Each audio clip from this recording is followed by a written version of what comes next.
James Peterson loved his little slice of heaven in Sunnyvale Estates. For 3 years, this place had been his home.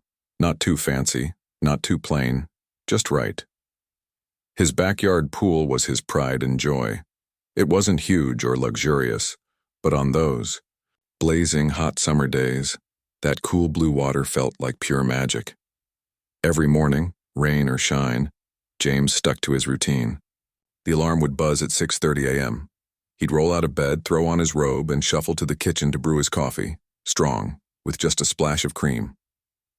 Cup in hand, he'd head outside to his small patio, settling into his favorite chair. The morning air was always crisp, even in summer, and these quiet moments before the neighborhood woke up were precious to him. After coffee came his morning swim, just 10 minutes of peaceful floating and a few laps to get his blood pumping. Then he'd shower, dress, and head off to his job at the local hardware store where he managed the garden section. But this Tuesday in July broke the pattern. James stood at the pool's edge, coffee cooling in his hand, and frowned. Something looked off. He squatted down and placed his palm against the pool's side. The waterline sat about 3 inches below where it normally reached. "That's weird," he said to his reflection in the water. At first, he didn't think much of it. The weather had been brutal lately, 5 straight days above 95 degrees. Water evaporates, right? He topped it off with the garden hose and went about his day. That evening, while sorting through his mail, James opened his utility bill and nearly choked on his dinner. $240? He exclaimed to his empty living room. That can't be right. His bill normally hovered around $80. He grabbed last month's statement from his filing box and compared them. The difference was mainly in electricity usage, which had almost tripled. James scratched his head, truly puzzled. He hadn't changed his habits. His ancient refrigerator hummed along as it always had. The air conditioning was set to the same temperature. He hadn't been running any power tools or extra appliances. It's got to be the pool pump, he reasoned, tapping his finger against the bill. But why would it suddenly start using so much more power? Sleep didn't come easy that night. James tossed and turned, his mind spinning with possibilities. Had someone been sneaking into his yard and using his electricity? Was there a fault in the wiring? Was the pool pump about to die? The next morning, James set his alarm for 5:45 a.m. instead of the usual 6:30. He skipped his coffee ritual and positioned himself by the kitchen window with a clear view of the side of his house. From this spot, he could see both the outdoor electrical outlet and all his pool equipment. The outlet had been installed years before he bought the house. It sat about 4 feet off the ground, partially hidden by decorative shrubs but easily accessible from the narrow walkway between his house and his neighbor's fence. James pulled up a chair and settled in for his stakeout. The sun hadn't fully risen yet, casting long shadows across his yard. A pair of cardinals chirped in the oak tree, and somewhere down the street, a car engine started. His eyelids grew heavy around 7 a.m. Maybe this was silly.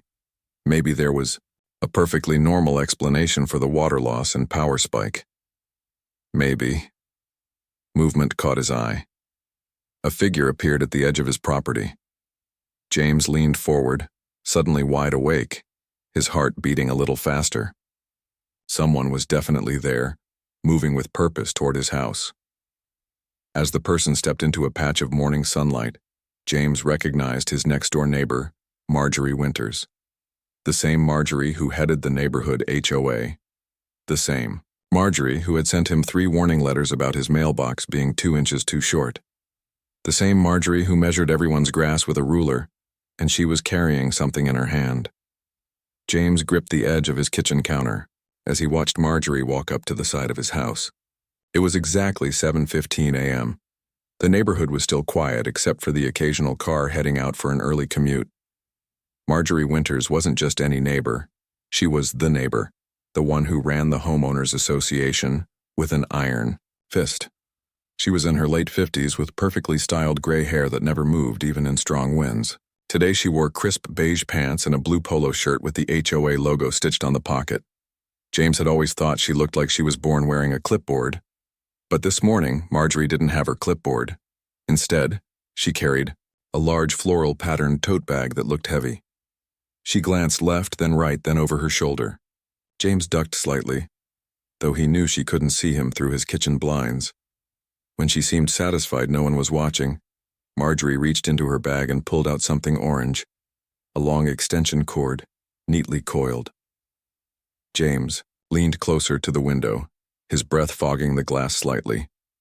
With surprising quickness for someone who spent most HOA meetings complaining about young people moving too fast, Marjorie uncoiled the extension cord and plugged one end into James's outdoor outlet, the same outlet that was partially hidden by the azalea bushes his grandma had given him as a housewarming gift.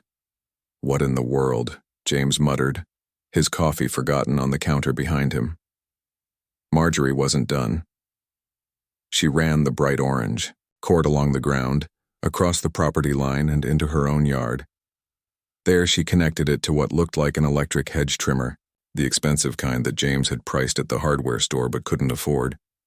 For the next 30 minutes, James stood frozen by his window, watching as Marjorie meticulously trimmed her already perfect hedges. The woman measured them with a ruler every Sunday. James had seen her doing it many times. She worked efficiently, moving from one bush to the next, the trimmer buzzing loudly in the morning quiet, all while using his electricity, all while running up his bill. James felt his face grow hot. He had skipped dinners out with friends last month because his budget was tight. He'd been worried about having enough for the water bill. Meanwhile, Marjorie Winters was helping herself to his power like it was a community resource. When she finished, she unplugged the trimmer, coiled the extension cord with practiced hands, and tucked everything back into her tote bag. She gave one last glance around, straightened her polo shirt, and walked back to her house with her head held high, like she'd done nothing wrong, like this was normal. "So that's it," James said to his empty kitchen. "That's why my bill jumped so high." He ran his hand through his hair, trying to make sense of it. How long had this been going on? Had she been doing this for months? Every day? No wonder his electricity usage had tripled. But something else bothered him.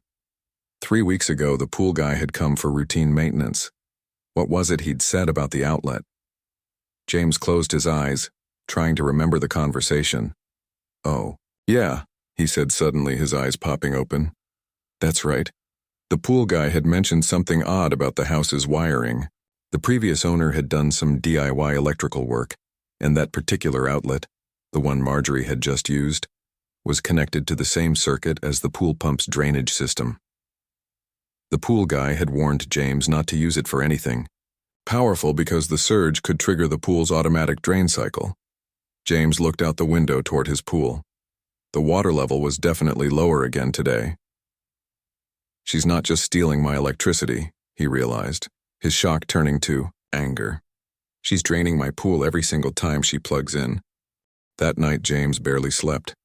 He kept picturing Marjorie with her extension cord sneaking around like a cat burglar in designer clothes. When his alarm went off the next morning, he was already awake, staring at the ceiling. Instead of his usual routine, he grabbed his phone and set up a makeshift camera stand using books on the windowsill. He positioned it carefully so it could record the side of the house without being obvious from outside. Then he waited.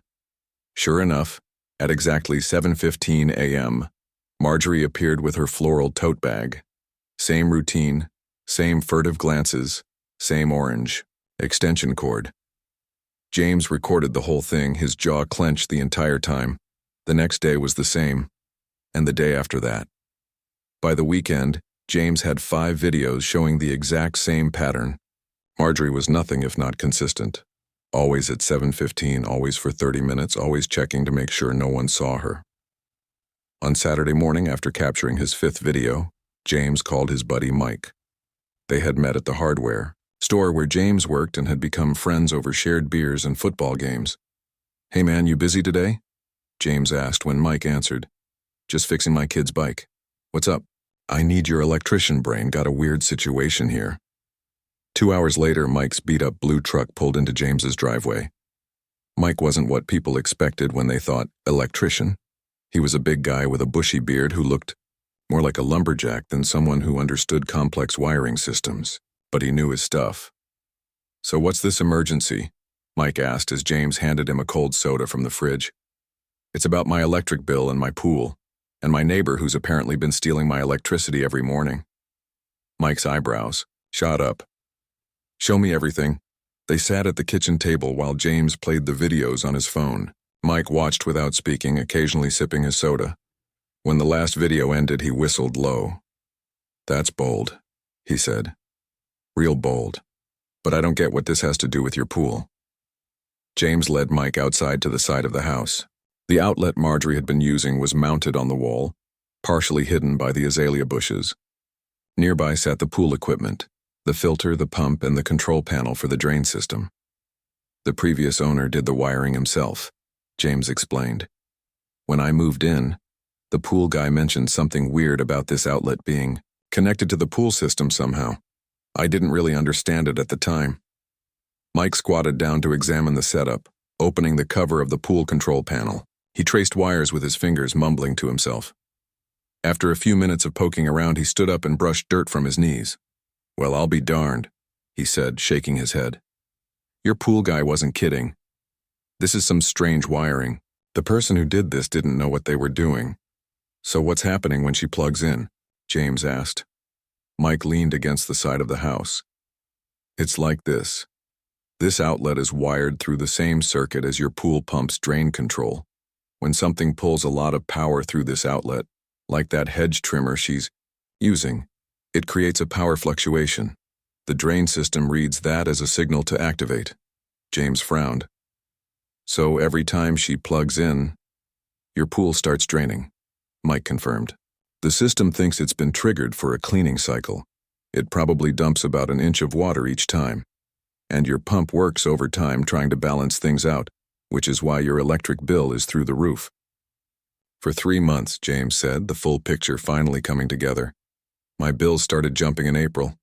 That's when she must have started this whole routine. Mike let out a low whistle. By my math, you're looking at about 90 drain cycles you didn't need. That's a lot of wasted water, a lot of wasted electricity, and a lot of wear and tear on your pump that could shorten its life. James stared at the outlet, then at his half-full pool.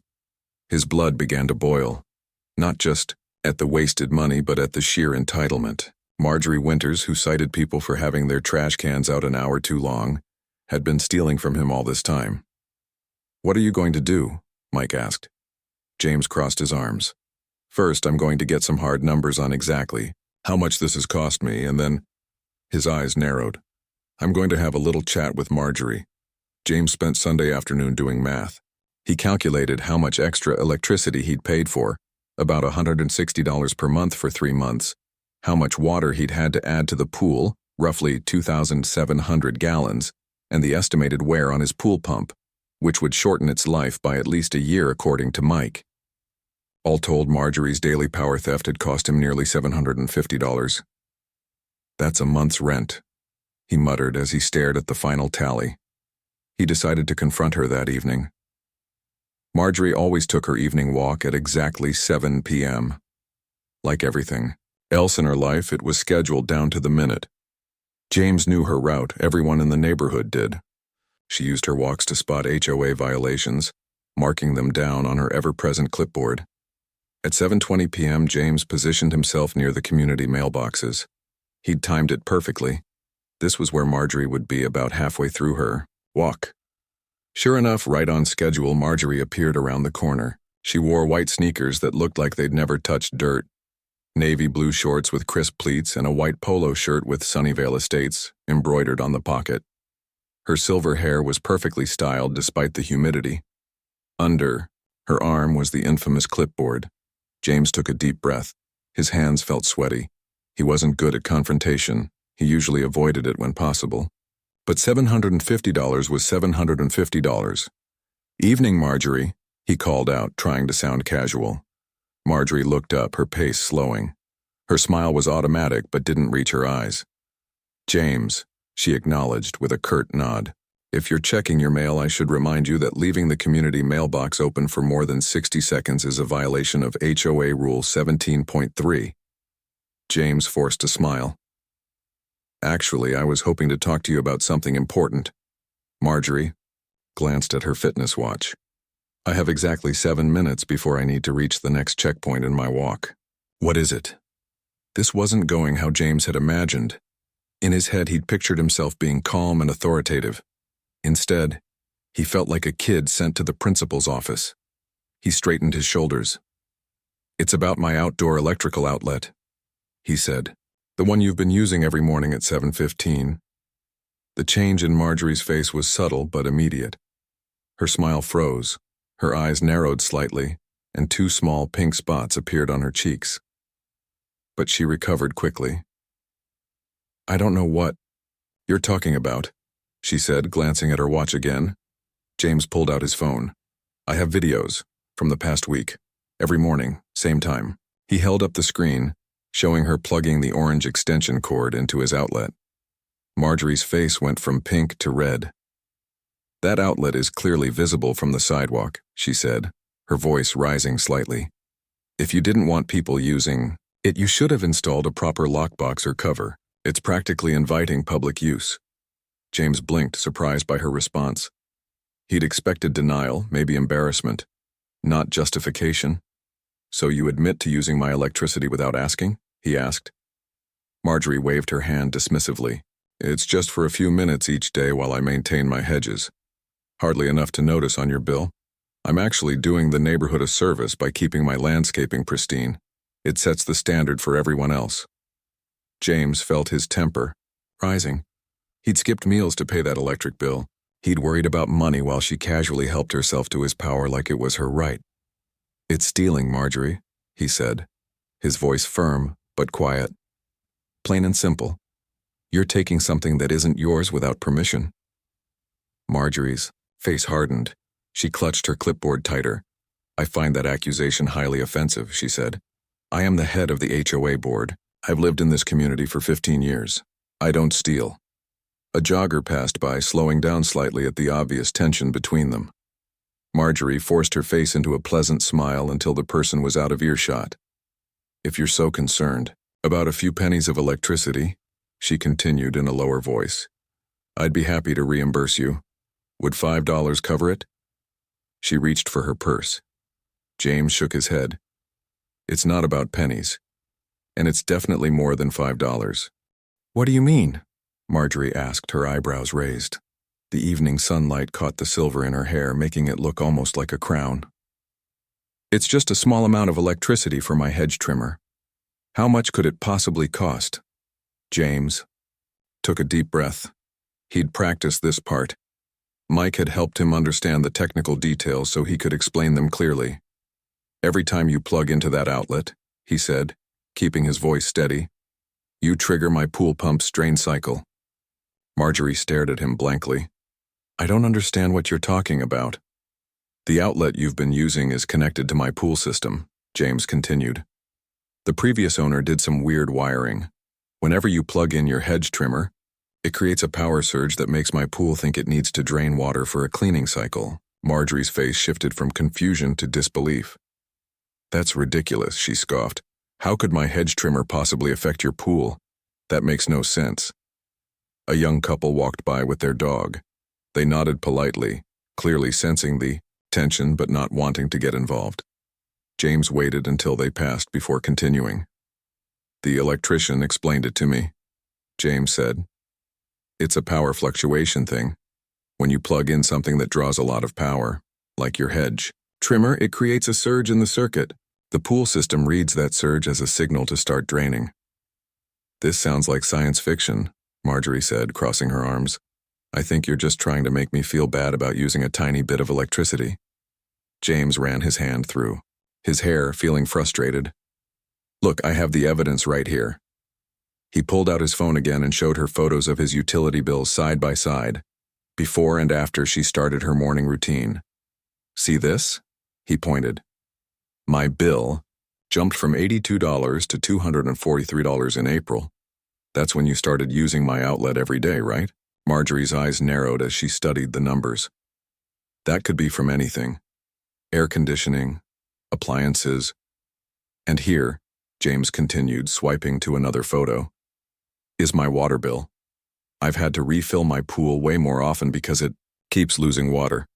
And here's a report from my friend who's an electrician explaining exactly how the wiring works. He flipped through several more photos, close-ups of the wiring, a diagram Mike had drawn explaining the connection, and a chart showing the water level measurements James had been taking every day for the past week. Marjorie's face had gone from red to slightly pale. She shifted her weight from one foot to the other. "You've certainly put a lot of effort into this documentation," she said, but her voice had lost some of its certainty. "I had to," James replied.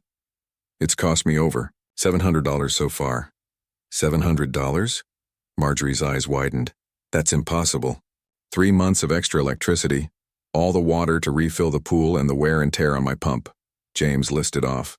"It adds up fast, and it's all because you decided to help yourself to my electricity instead of using your own." A heavy silence fell between them. In the distance, a lawnmower hummed. The sun was starting to set, casting long shadows across the neighborhood. Marjorie glanced at her watch again, but this time it seemed more like a nervous habit than an actual time. "Check. This is all very technical," she finally said, her voice slightly less confident. "I'm sure there's another explanation. Perhaps your pool has a leak, or maybe your bills would have gone up anyway because of the heat wave we've had." "There's no other explanation," James said firmly. "And as the HOA compliance chair, I thought you'd be particularly concerned about following rules, especially ones about respecting other people's property." That hit home. Marjorie's back stiffened, and her grip on her clipboard tightened so much that her knuckles turned white. "Are you threatening me, James?" she asked, her voice low. James shook his head. "Not at all. I'm just letting you know about the situation before I bring it up at next week's HOA meeting." "The HOA meeting?" Marjorie's voice rose slightly. "This is a private matter between neighbors. There's no need to involve the board." "Actually," James replied, "according to the HOA bylaws, Section 5, Paragraph 3 if I remember correctly, theft of utilities from another resident is a direct violation of the Community Code of Conduct. As a board member, you should know that." Marjorie's mouth opened, then closed. For perhaps the first time since James had known her, she seemed at a loss for words. News spread through Sunnyvale Estates like wildfire. James wasn't sure how. He hadn't told anyone except Mike. But by Monday afternoon, 3 different neighbors had texted him about the Marjorie situation. "That's how small neighborhoods work," his mom always said. "Secrets travel faster than the mail." The first neighbor to reach out was Mrs. Chen from 2 doors down. She was in her 70s and had lived in the community since it was built. Her text was simple. "Heard about Marjorie. Not surprised. She gave me a violation for wind chimes last year." Wind chimes. Then came a message from the Thompsons across the street. "Is it true Marjorie's been stealing your electricity? She cited us twice for having our garbage cans out 10 minutes too early." By Tuesday morning, James had received messages from 7 different neighbors. Each had their own Marjorie story. Citations for flower pots that were the wrong shade of blue, warnings about holiday decorations that stayed up a day too long, fines for grass that was half an inch too tall. It seemed everyone had a bone to pick with Marjorie Winters. The monthly HOA meeting was scheduled for Tuesday evening at 7 p.m. in the community clubhouse. Usually only board members and a handful of residents attended. But when James arrived 15 minutes early, the small room was already packed. Plastic chairs that normally sat empty were filled with neighbors James recognized, but had rarely spoken to. "Quite a turnout," whispered Mrs. Chen, who had saved James a seat in the second row. Her silver hair was pulled back in a neat bun, and she smelled like fresh-baked cookies. "Word gets around, you know." James nodded, suddenly feeling nervous. He hadn't expected such an audience. He'd prepared a calm, factual presentation about what had happened, with printed copies of his evidence. But seeing all these faces, some curious, some clearly angry, made his mouth go dry. At exactly 7:00 p.m., the meeting was called to order by Bob Parker, the HOA president. Bob was a retired high school principal with a booming voice and a no-nonsense attitude. He sat at a folding table at the front of the room, flanked by the other board members. Marjorie's chair remained conspicuously empty, Before we begin, Bob announced, checking his watch, I should note that board member Marjorie Winters has submitted a last-minute request for absence due to a personal matter. A murmur rippled through the crowd. Someone in the back coughed, in a way that sounded suspiciously like chicken. However, Bob continued, we've received a request from resident James Peterson to address an issue concerning Ms. Winters, and the board has agreed to hear it despite her absence. James, would you like to come forward? With shaky legs, James walked to the front of the room. He placed his folder of evidence on the table and looked out at his neighbors. Mrs. Chen gave him an encouraging nod. Thank you for letting me speak, James began. I'm not here to cause trouble. I just want to share something that's been happening that affects not just me, but potentially our whole community. For the next 10 minutes, James laid out his case. He showed the videos of Marjorie using his outlet, explained the connection to his pool pump, and presented his calculations of the financial damage.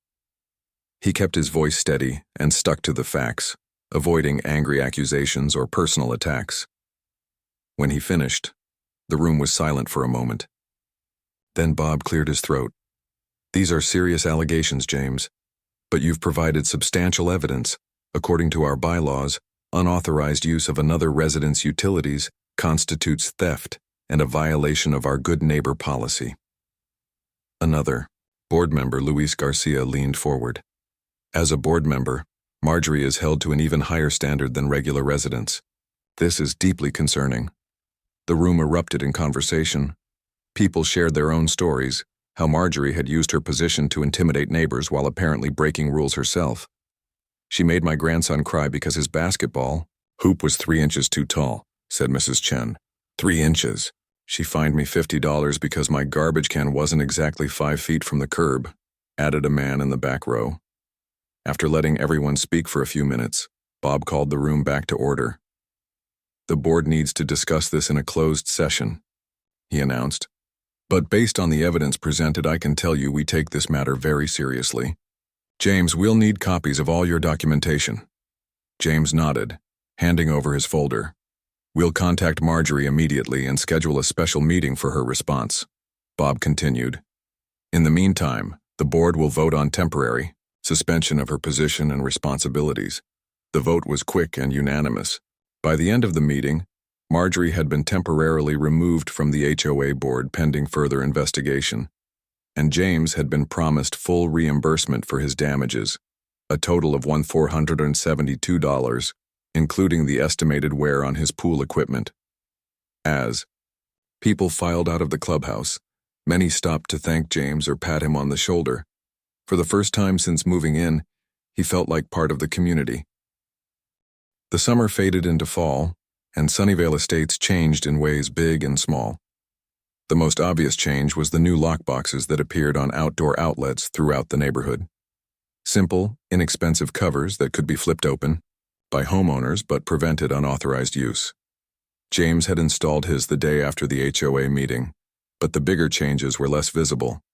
The monthly HOA meetings, once sparsely attended affairs dominated by Marjorie's voice, now regularly, drew 15 to 20 residents.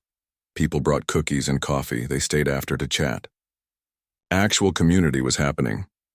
Bob Parker, the HOA president, had implemented a new approach to rule enforcement. Instead of immediate citations, the board now sent friendly reminders first. They focused on safety issues rather than cosmetic ones. The result was fewer complaints and more neighbors helping each other fix problems. It's like we can breathe again, Mrs. Chen told James one evening as they both watered their front lawns. I planted those purple flowers Marjorie always said were not approved. They make me happy every time I look at them. James had used his reimbursement money to repair his pool pump and install a proper timer system. He'd also started hosting small weekend cookouts. Nothing fancy, just burgers and hot dogs on his patio, but neighbors would bring side dishes and drinks, and sometimes they'd all end up swimming until sunset. It was during one of these cookouts in late September that Bob pulled James aside. Thought, "You'd want to know," he said quietly, holding a paper plate with potato salad. "Marjorie's put her house up for sale. Listing went up yesterday." James nearly choked on his soda. "She's moving?" Bob nodded. After everything that happened, well, I think she felt she couldn't stay. Too embarrassing. James felt a mix of emotions. He was still angry about what Marjorie had done, but he hadn't wanted to drive her out of her home. "Don't feel bad," Bob said, seeming to read his thoughts. "From what I hear, she's moving to a bigger house in that fancy gated community across town, the one with the stricter HOA. "Of course she is," James laughed. Life went on. Leaves fell. Halloween decorations went up. More elaborate than in previous years now that people weren't afraid of getting cited for excessive holiday display. The Thompson kids built a massive leaf pile in their front yard, and nobody complained when it stayed there for 3 whole days. Then, on a chilly November morning, James was raking his own leaves when a silver Lexus pulled up in front of Marjorie's house. He recognized it immediately. The car was as pristine and polished as its owner. Marjorie stepped out, looking much the same as always in pressed khaki pants and a blue sweater. Her hair was perfectly styled, but something was different. She wasn't carrying her clipboard. She noticed James and hesitated before walking over to his yard. James leaned on his rake, unsure what to expect.